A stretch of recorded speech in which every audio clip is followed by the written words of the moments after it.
ময়মনসিংহের কাচারীঘাটে একটি ব্রিজের আশায় লাখো মানুষ অপেক্ষার প্রহর গুনছে। এসএমকে মিজানের পাঠানো তথ্যচিত্রে থাকছে বিস্তারিত। অভিযান নিউজ টিভির সাথে আছি আমি তৌফিক হাসান।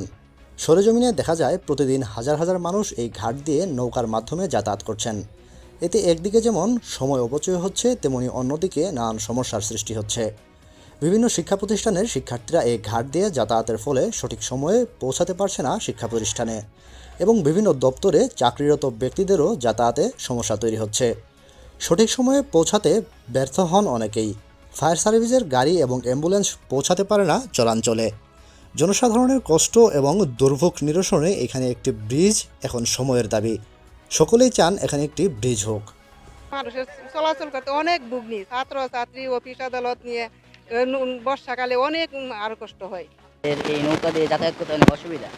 মনে করেন যে হঠাৎ নদীর পানি বেড়ে যায়, ওইখানে কেউ আমাদের ছাত্র ভাইয়েরা আছে সাঁতার পারে না। আমি ময়মনসিংহ বিভাগীয় সংবাদ সম্মেলনের সেক্রেটারি।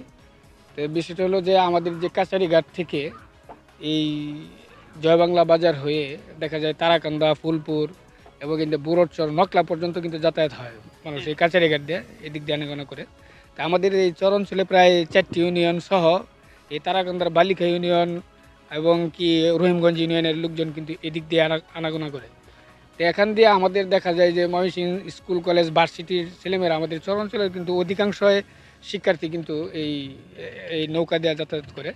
এবং অনেক অফিসিয়াল কর্মকর্তাও আছে যে আমাদের নদীর এই পারে বসবাস করে, তারা নদীর ওই পারে গিয়ে বসবাস করে এবং শহরে আইসা চাকরি করে। কিন্তু দেখা যায় যে অনেক সময় বৃষ্টির দিন অনেক কষ্ট পেতে হয়, অনেক কাদামাটি থাকে, তখন দেখা যায় যে নৌকাও সঠিকভাবে চলাচল করছে না। তখন দেখা যায় তাদের অফিসিয়ালভাবে বা শিক্ষার্থীদের স্কুল কলেজে তাদের পড়াশোনার অনেকটাই বিঘ্নতা ঘটে। তো এই হিসাবে আমি মনে করি যে আমাদের যে সরকার কর্তৃপক্ষ, যে আমাদের যে প্রধান উপদেষ্টা ডক্টর ইউনূস সাহেব, উনি যদি আমাদের এই বিষয়টা নজরে আনতেন, এবং আশা করছি যে আমাদের এখান দিয়ে একটা যদি ব্রিজ হয় তাহলে আমাদের চরাঞ্চলের জন্য অনেকটাই উপকারী হবে। এবং স্বাধীনতার পর থেকে নিয়ে এটা আমাদের কিন্তু জোর দাবি ছিল যে আমাদের চরাঞ্চলে একটা ব্রিজ হোক। এবং এই কাছারিঘাট এবং জেলখানাঘাট, এই দুইটা ঘাটে যদি দুইটা ব্রিজ হয় তাহলে আশা করছি এই চরাঞ্চলের কোনো ধরনের কষ্ট হবে না। এবং সরকার যে নির্ধারিত করেছেন একোয়ার করে অধিগ্রহণ করে যে জমি নিয়ে যে ময়মনসিংহ শহরের যে বিভিন্ন অফিস আদালত আমাদের নদীর এই পারে হচ্ছে, তো এর জন্য দেখা যায় যে এই দুইটা ব্রিজ হলে তাহলে আমাদের এই চরাঞ্চলের জন্য এবং এই অফিস আদালতের জন্য, সরকারের জন্য অনেকটাই উপকারী হবে।